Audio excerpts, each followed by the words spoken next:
year passes, fa la la la la la la la la. Hail the new ye lads and lasses, fa la la la la la la la. Sing we joyous all together, fa la la la la la la la. Heedless of the wind and weather, fa la la la la la la la. Thank you so much. And thank you, Jason, for reminding me I could actually use the microphone. Not like I really need one, but.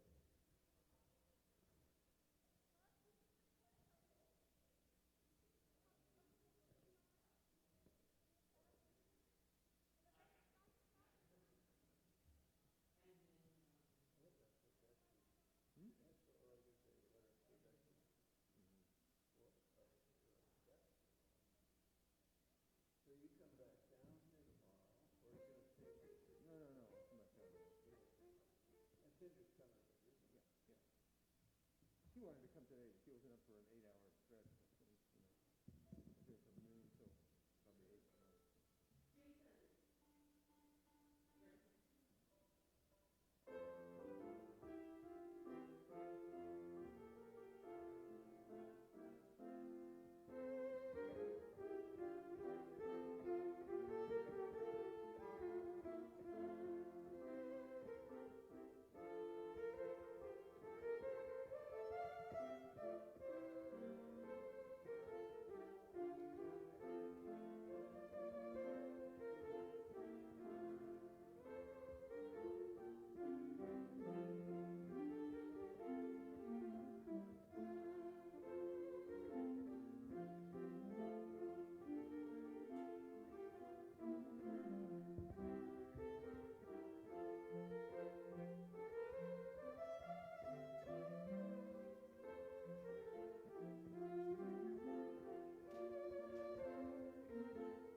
Very festive Christmas Eve to Althea Center for Engaged Spirituality.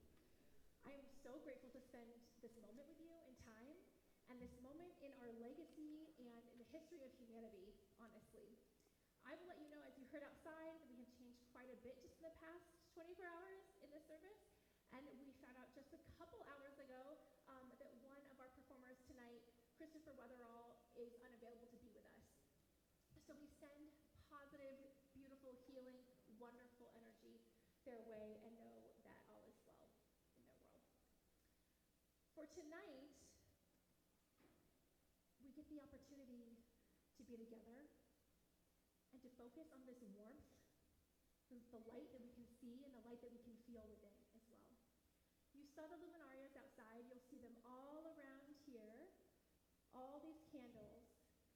And I wanted to tell you why we chose them and really the history of them real quick. They're called luminarias here, but they stem from Santa Fe, New Mexico. So if you've ever been there in the Christmas season, they're called, and I've got to use my notes, farolitos. And they are adorable, and they're everywhere in Santa Fe this time of year. And here we don't call them that because we call it luminarias here, and the luminarias there are like huge bonfires that they light. It's totally normal to light a bonfire in Christmas in Santa Fe, and I think that's amazing. So we wanted to bring this warmth, this light, and this tenderness, and really invite you into this space. So we have natural trees and things to really bring out the earth. We want to honor Mother Mary tonight and also Mother Earth. If you haven't been here before, well, actually, who has not been here? Who's a first timer? What? Welcome to Althea. Welcome, welcome, welcome. Thank you for choosing to spend your Christmas Eve with us. I don't take that lightly. I was driving here today with my fiance, EJ, and I was like watching all these cars drive around and realizing how many Christmas Eves I've gone to amazing spaces and seen great things, but today was the day that I would get to lead this community in this sacred ritual.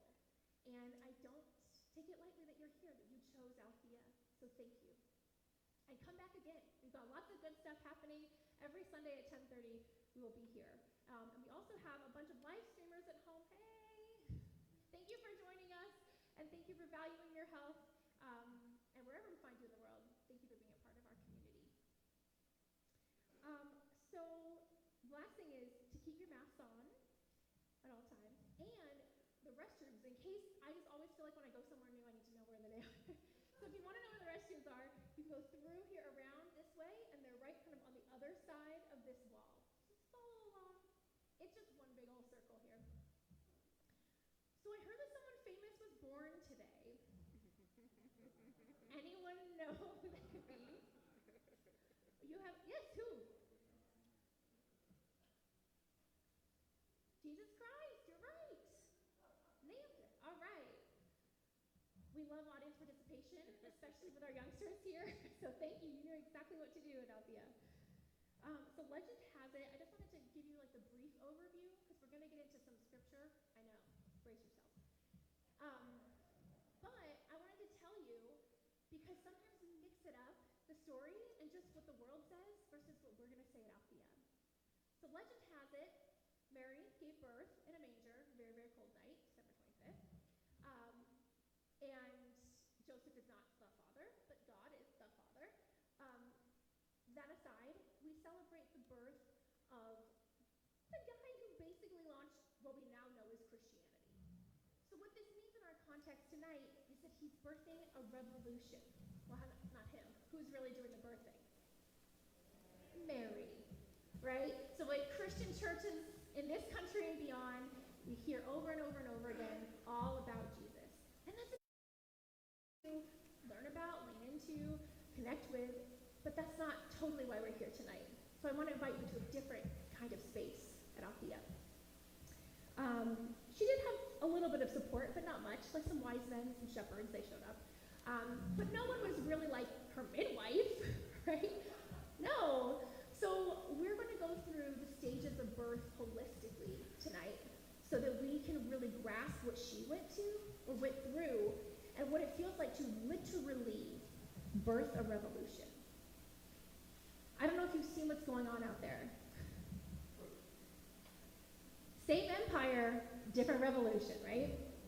2,000 years ago, we're still dealing with people taking too much and not sharing resources. 2,000 years later, we're still dealing with women not being acknowledged for their amazing bodies, wisdom, intuition, femmes, non-binary folks, trans siblings. They're on the margins instead of the center of what we need in our society. So I wanted to root in that tonight and relish in it.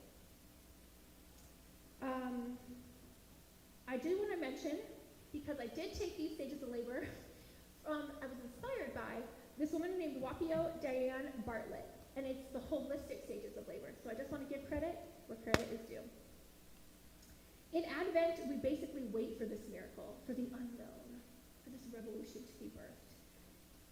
And tonight we get to kind of experience the end of that waiting and this emergence. So who's excited? Yeah. I want to name 3 things that are important to keep in mind as we go through this journey. First, a woman's worth is not rooted in her ability to give birth. Say it with me. Yes. Yeah. If you give birth, great. If you don't, great. It's your choice. People choose all the time not to procreate and just want to support people wholeheartedly in their decisions. 2, we will be using lots of words tonight to describe the birthing process and those who experience it. This service is a queer, gender-bending, and beyond gender experience tonight. So not all who physically give birth identify as cis-het women. So I want to acknowledge that and own that in this space, okay? It's important to include our non-binary and trans siblings, like I mentioned before. And so this is a very inclusive service, so you might hear different words like people birthing or motherhood or parenthood, and that doesn't necessarily mean someone who was born with certain anatomy or presents a certain way. The third thing is this Christmas Eve service applies to every single person in here. Sometimes we have an event and we say, oh, we're going to talk about something more feminine. People who present a little bit more masculine go, this doesn't apply to me. It does. Congratulations, we're in this moment together. We all can birth. There's so much wisdom and really just a poignancy of this moment. So this message is for you. We all can channel the divine feminine, not just someone who looks like me. So please know that. Know that you can birth a miracle too in your own life. You can birth a revolution as well in your own life. I want to name one piece of irony before we launch into the rest of the service, which is I am a mother of an amazing child. Otis, want to raise your hand? Otis is 7. And I have not given birth. So I'm Otis's stepmom, and yet I have not birthed him out of my body. So it's very interesting to write this entire service and invite you all here for this really important message, and to not have physically done that in my body. But how many people have been a parent to someone or supported someone they have not been related to? And how many people have been supported by someone that they were not related to? Family is what we make it. And so I just want to honor that on a personal level for me. Last year's Christmas was hell on earth, I would say. This year's Christmas is heaven on earth for me. Not just in my own life, but really to share it with all of you. So thank you. And without any further ado, I just want to acknowledge the very first stage. You can follow along in your program. It's the first stage is actually pre-active birth, and it's called nesting. I'm sure we've all heard this term. But as we launch into this phase of birth, it's really the last stage that is fully conscious.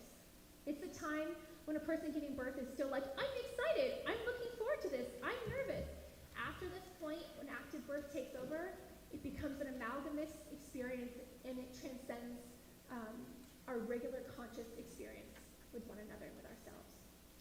So that being said, I am so honored and excited to reintroduce to this community Michael Stanwood and Dexter Payne. Michael has written an amazing song for Althea for this Christmas season. So please take it away. We're so grateful for your music.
of active labor is called entering the veil. Entering the veil requires a paradigm shift, which usually results in an identity shift. Like Mary, we didn't wake up asking to be impregnated with God's purpose. And yet, this is where we find ourselves, in the manger of manifestation. The book of Luke, chapter 1, the New Revised Standard Version of the Bible says, "The angel said to her, 'Do not be afraid, Mary, for you have found favor with God. And now you will conceive in your womb and bear a son, and you will name him Jesus.' Mary said to the angel, 'How can this be, since I am a virgin?' The angel said to her, 'The Holy Spirit will come upon you, and the power of the Most High will overshadow you. Therefore, the child to be born will be holy. He will be called Son of God. For nothing will be impossible with God.' Then Mary said, 'Here am I, the servant of the Lord. Let it be with me according to your word.'" Mary's response isn't, "What the?" She doesn't run away or come up with excuses. And indeed, she definitely could have. Entering the veil and beginning the process of active birth takes courage.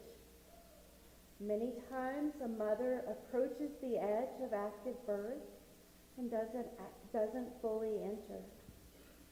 But once this sojourn begins, it cannot be reversed. The risk for a love and a life greater than we have ever known lies within this tipping point.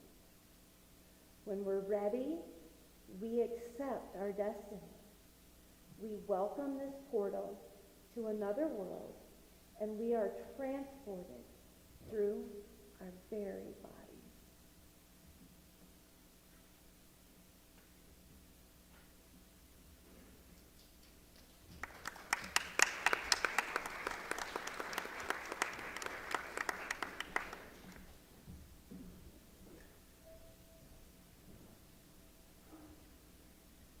So I was going to do this awesome song with Athena, and they couldn't make it, so I'm going to use a cheat sheet if you don't mind.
third phase we are entering is called Between the Worlds.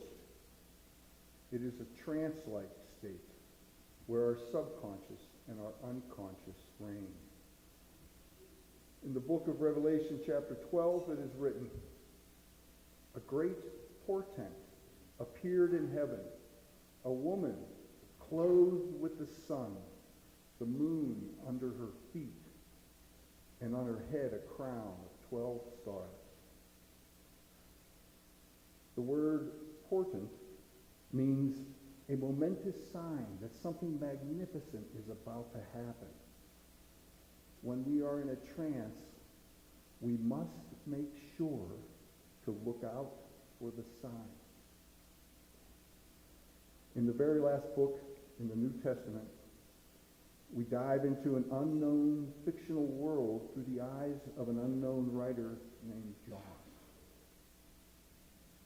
A world where women, nature, and the cosmos guide our way through.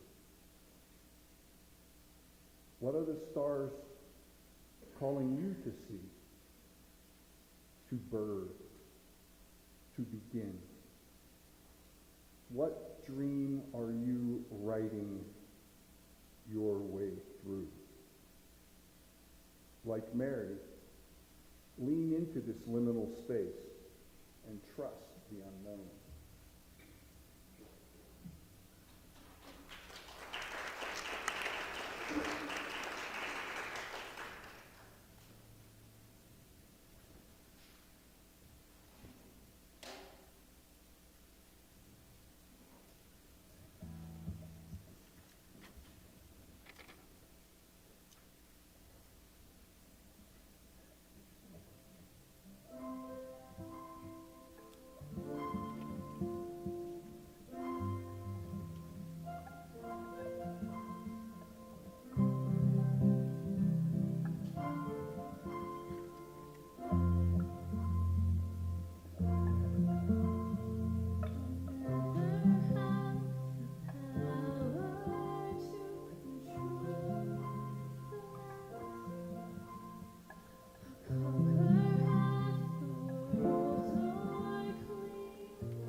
this section is not for the faint of heart.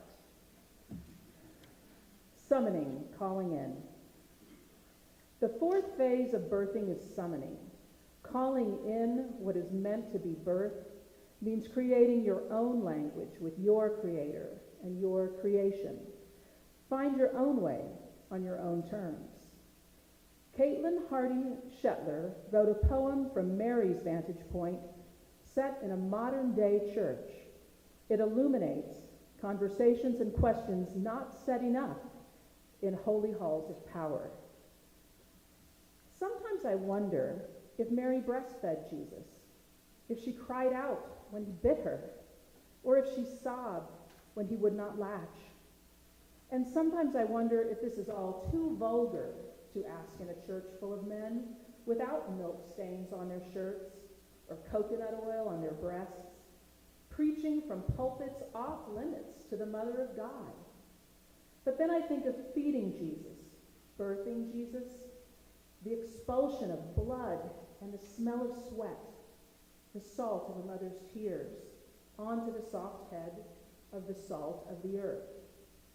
Feeling lonely, tired, hungry, annoyed, overwhelmed, loving. And I think, if the vulgarity of birth is not honestly preached by men who carry power but not burden, who carry privilege but not labor, who carry authority but not submission, then it should not be preached at all, because the real scandal of the birth of God lies in the cracked nipples of a 14-year-old, and not in the sermons of ministers who say women are too delicate to lead. Here at Althea, women lead our community fiercely, on our staff, on our board, and from the pulpit. Much like in the summoning phase of giving birth, we are brave, ready, and poised for the greatness. We are co-creating with the divine. In her book, Untamed, Glennon Doyle writes, brave does not mean feeling afraid and doing it anyway. Brave means living from the inside out. Brave means in every uncertain moment, turning inward, feeling for the knowing and speaking it out loud. We must be brave stewards and bringers of souls onto planet Earth. We must listen and focus intensely on calling in this revolutionary spark. Call upon Mother Mary for strength. She was courageous enough to hear the call from God and give her body to the cause. What are you hearing from the beyond? What are you summoning and calling in?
shepherd boy to the mighty king.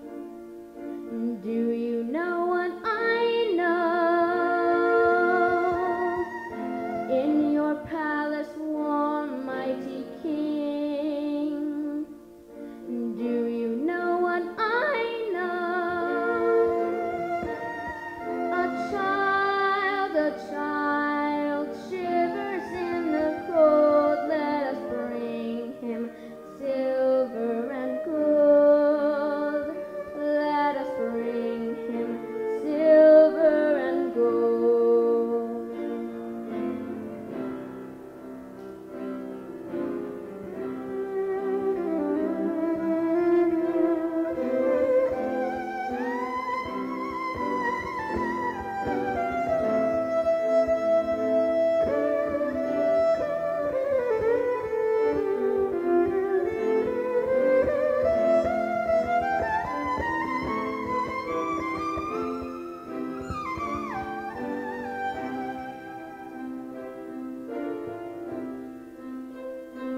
Said the king to the people everywhere, listen to what I say. Pray for peace, people everywhere. Listen to what I say. The child, sleeping in the night, he will bring us goodness and light. He will bring us goodness and light. He will bring us goodness and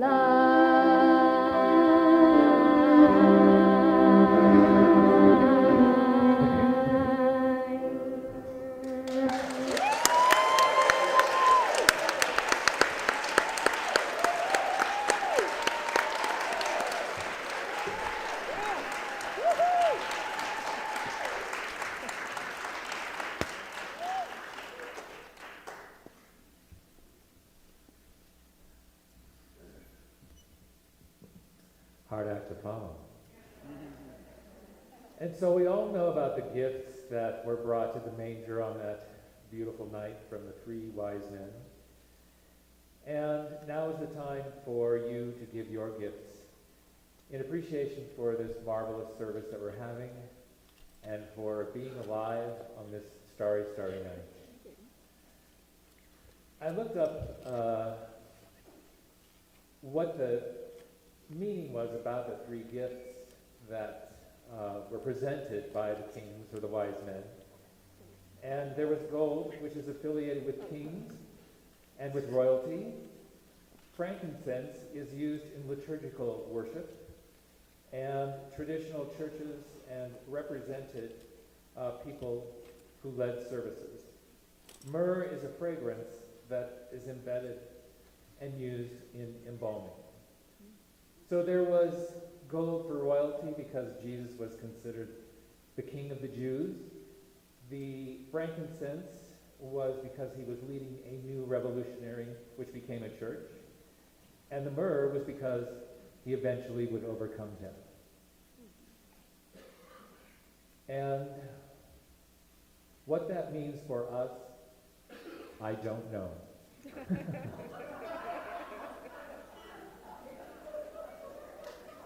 You have, thank you. You know, this is the time for honesty. No, I think we can take all sorts of meanings from that in our own hearts. The point is giving from the heart for this beautiful experience that we're having. And be sure that there is a basket going around. We do have other ways to give. You can text GIVE, G-I-V-E, to 720-547-3449. And if you need that number, let me repeat it one more time. It's in the program. There you go. And you can also use the QR code, which is on the back of the program as well. So thank you for your gifts. And now we'll have Judith.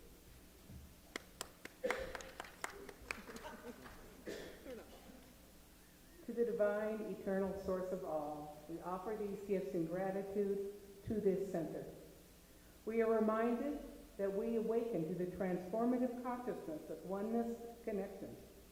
We awaken to the spirit in all. And so as an awakened community, our values are evident in all we do and are demonstrated in the mystical awareness we embrace. Thank you for your kind contributions and for the compassionate joy you bring to this special place. Thank you. Amen. Thank you.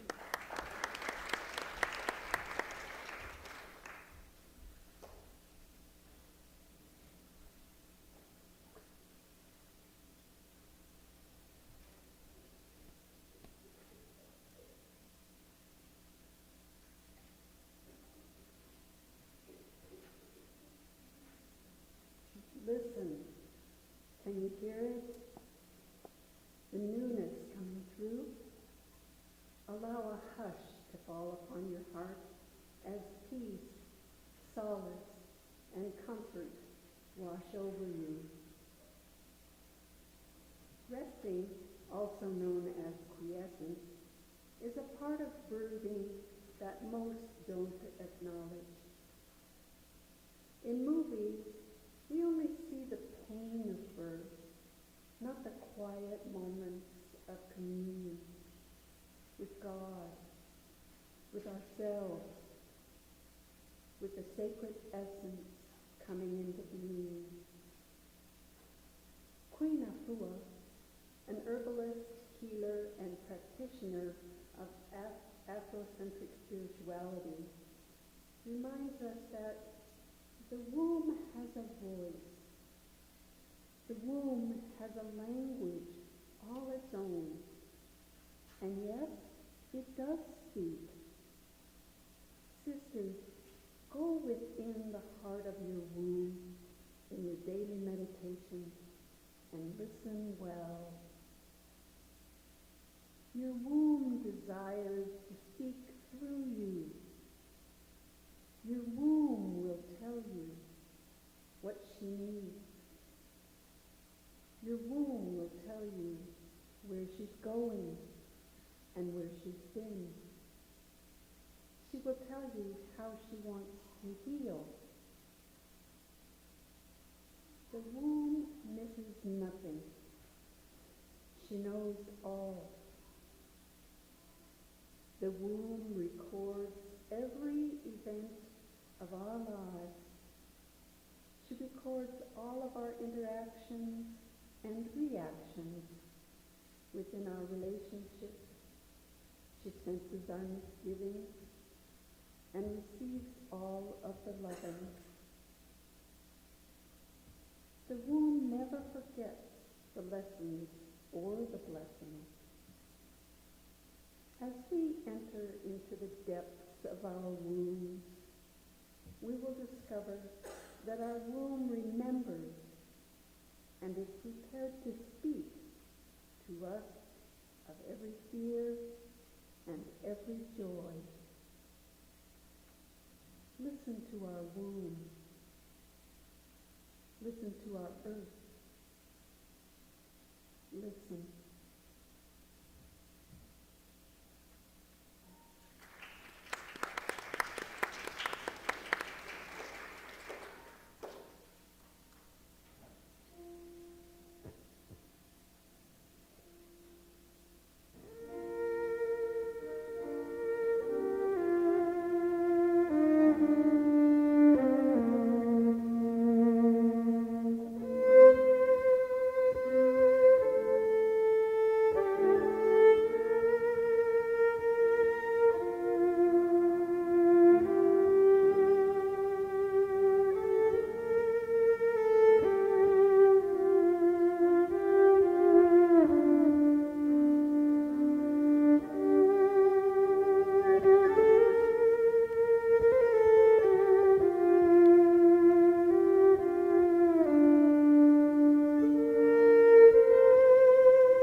was amazing.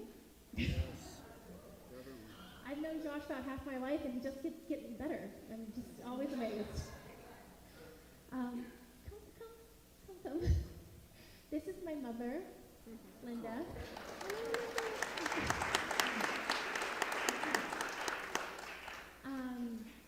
She knows she's here for something, and she's here to read, but she doesn't know everything I'm going to say. So, surprised you.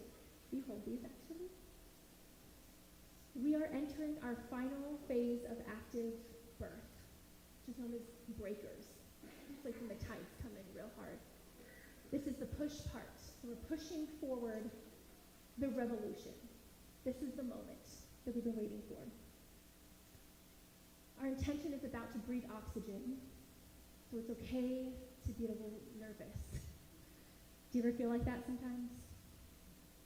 Getting to the edge, and it's, we had that rest, we had that quiescence, and then you just know it's time, it's game time, it's here to birth this thing into the world. I wanted you to meet my mother because she birthed me. And we come from a long lineage of women in the New Thought philosophy. I'm a fourth generation. And I wanted you to know the spirit and the power of this building, founded by Nona Brooks and her sisters, and the divine feminine wisdom that isn't just spiritual, just out there, but really these people in this space are the embodiment. The foundation beneath your feet is the embodiment of a divine feminine dream and of women who made this happen, who birthed something magnificent into the world. And they pushed at that last second, and the emergence was able to happen. When I think about walking through anything scary, I think about doing it with my mom. I don't know if you're like me, but when I think about Mother Mary, I think about that, about her presence and how she can continue being the mother for all of us, and that motherhood, that divine feminine caressing and holding. I think of your energy comforting me. It's like comfort personified, really. I think about how your encouragement pushes me forward. And right after, you're the first person I want to talk to about whatever it is. We all have mothers because we're alive. It's a thing, and you had to comfort through a mother. It's important to trust yourself in this process of the birthing. We get right up to the edge, and we want to let go. But this is where having a partner or having a relationship with anyone is really, really important. And in the holistic stages of birth, they really call it a guardian angel. And so whether it's your mother, whether it's your partner, or your best friend, your neighbor, whoever that is, recognize who your guardian angels are, who you call to process things with, who you need in the final stages of birthing whatever is coming through you. So I'm going to go over here and light some candles, because it's Christmas. You can't not light a candle. And we're going to light it together. We're also not the only mother and daughter and mother and grandmother on this stage tonight. There's been multiple iterations. We saw Jenny and Naomi, and Aaron and Leela will join us later. So there's been lots of this divine feminine and legacy building. So we want to just bake that in on purpose. So we light this candle to honor and acknowledge all parents, all caregivers, all providers, wherever they may be, however they're related to us at all. To join us as guardian angels in this birthing, in this darkness, and in the discomfort. It's important that we have people by our sides, especially at this time of year. I also want to light the candle for those who can't be with us, whether they are distancing from us right now for health or safety reasons, or because of COVID, whether they have passed on to the next dimension, whether they're perhaps in prison or working a really awesome job helping our society tonight, whatever they're doing, those who can't be with us as well.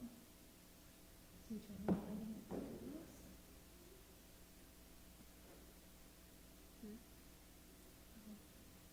This is always how it happens, y'all. There we go. All right.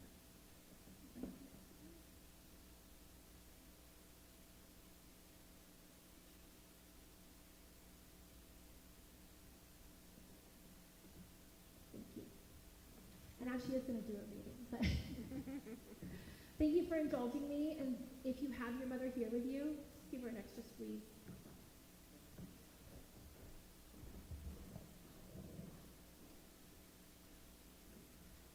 Breakers, push. Emergence, birth. The final stage of active birth is rooted in instinct. You know the way through, just like Mary, when no one offered her room at the inn. Shepherds and magi showed up just like guardian angels. And even though it didn't make logical sense, she knew God was flowing through her. Reverend Lindsay Turner, a non-binary and queer astrologer and pastor, deepens our understanding of what Mary really went through and how crucial the power of hope can be. Gestation is not dependent on gender, at least not according to St. Paul. The whole of creation waits for the coming of the Christ child, but not as a bystander. Creation waits as a pregnant parent for the birth of their child. Again, we see the Advent connection of waiting and participating. We prepare by participating. We anticipate and we labor. Mary is but a girl in a world where Jewish girls, unmarried and pregnant, are considered the least of these. This is Mary's lowly state.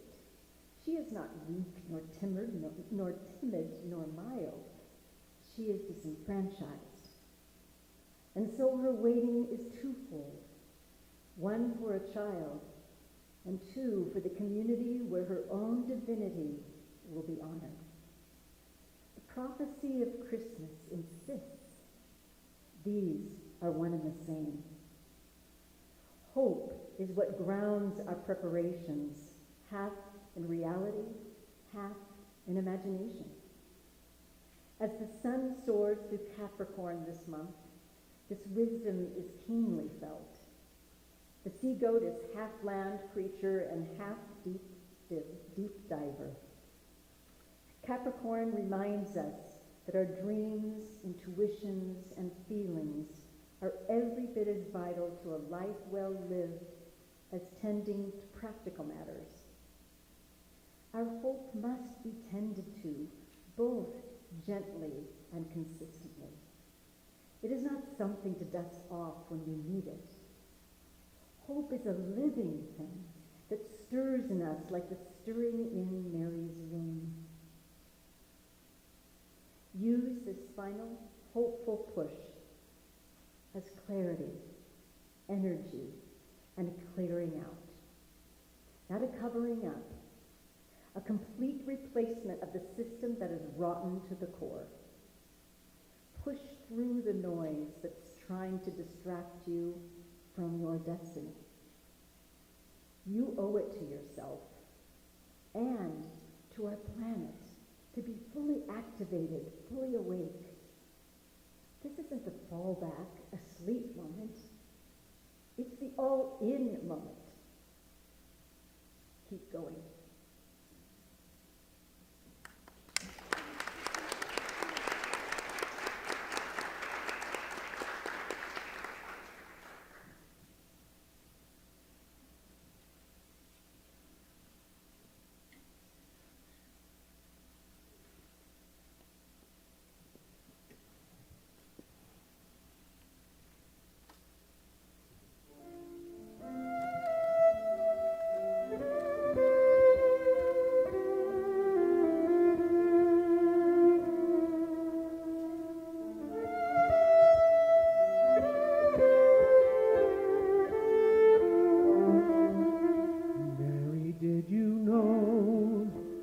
Your baby boy would one day walk on water.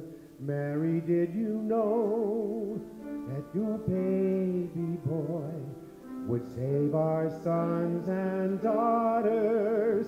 Did you know that your baby boy has come to make you new? This child that you delivered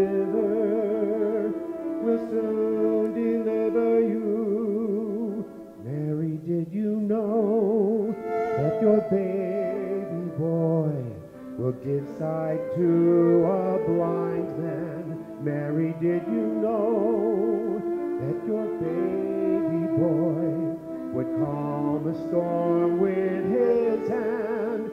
Did you know that your baby boy would twake where angels trod? And when you bless your little baby, you bless the face of God. Mary, did you know?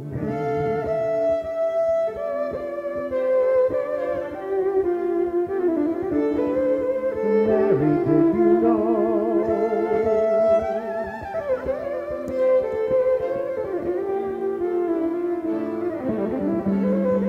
Blind will see, the dead will get, the dead will live again. And whom will lead? The blind will speak the praises of the Lamb. Mary, did you know that your baby boy is Lord of all creation? Mary, did you know that your baby boy will one day rule the nations? Did you know that your baby boy was heaven's lifted lamb? And when your sleeping child you're holding is the great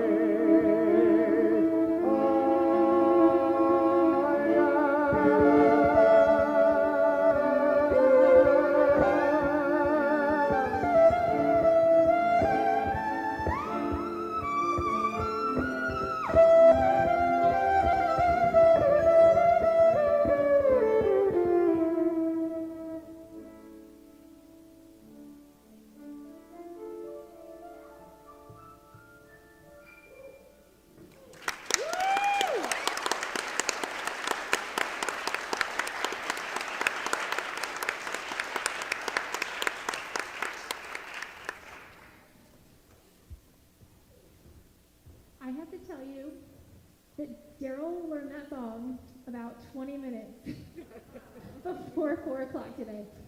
Yeah.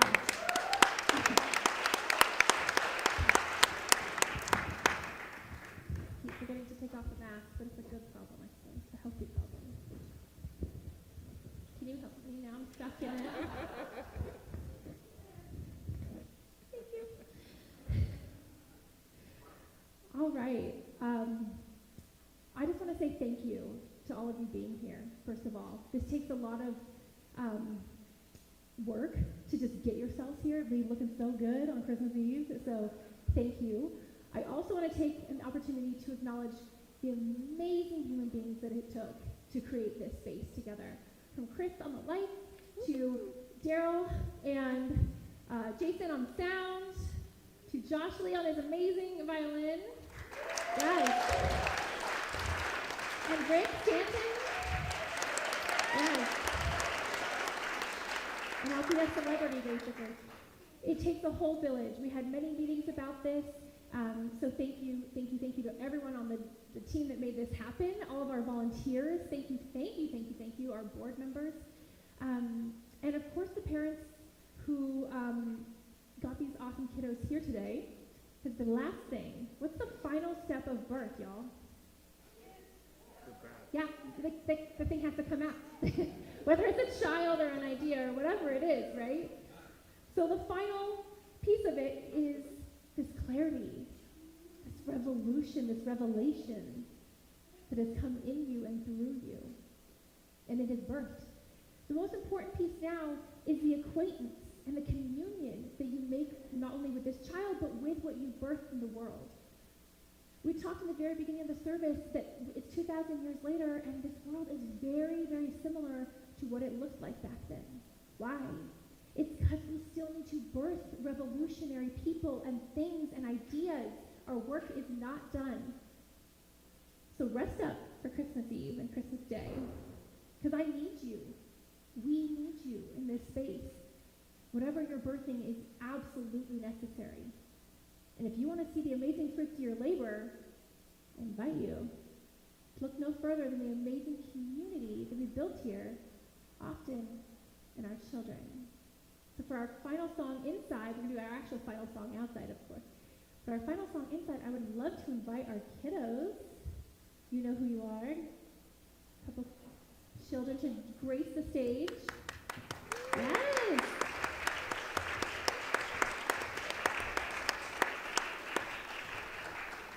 Okay. Oh yes, more. All the children are welcome. Any kid if you want. We're going to sing an absolute favorite. What are we singing, Naomi? Jingle Bells. Oh, you want to come on up? Yeah, we got space for everyone. I'm going to put back on my mask. And if you want to take off your mask while you're singing, you can, but you don't have to. It's your safety call. It's your body, your choice. All right, so I'm getting the line a little bit.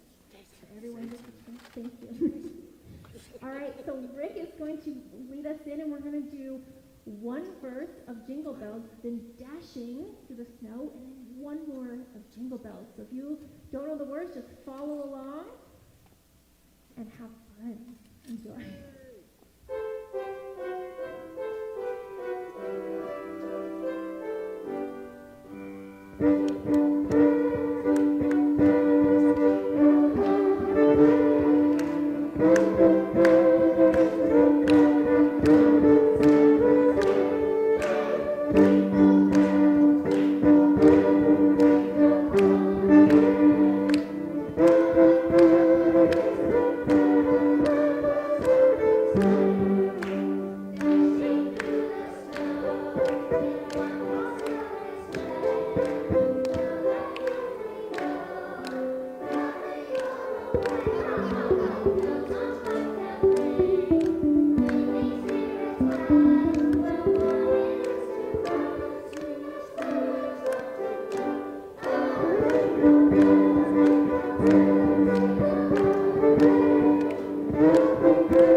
You can follow me and the children back outside for our last song.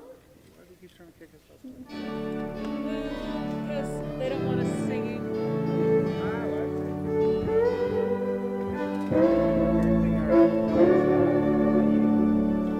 Let every heart prepare him room, and heaven and nature sing, and heaven and nature sing, and heaven and nature sing. She rules the world with truth and grace, and makes the nations true. The glories of her righteousness, and wonders of her love, and wonders of her love, and wonders of his love. Watch out, the luminarias are lit.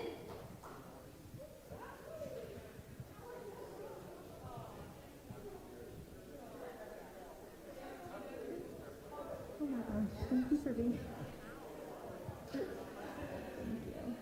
Thank you. Oh, thank you, Willie.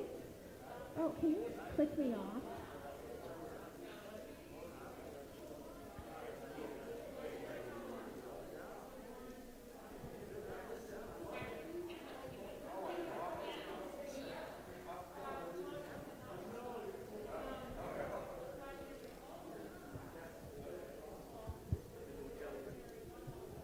Are we ready to do yeah? You want to do the joy to the world again?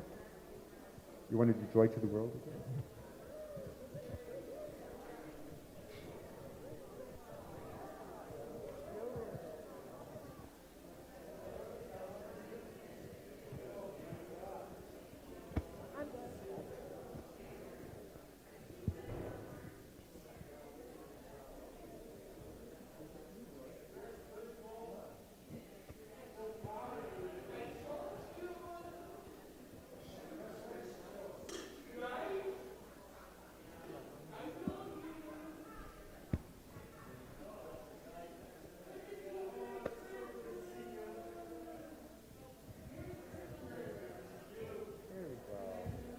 Love the half high. Oh, and the dancer. Fabulous, fabulous.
Joy to the world, the Lord is come.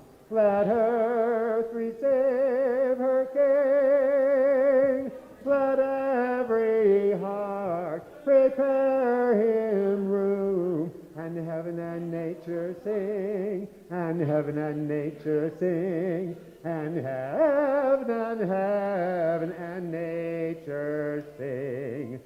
She rules the world with truth and grace, and makes the nations prove the glories of her righteousness, and wonders of her love, and wonders of her love, and wonders of her love.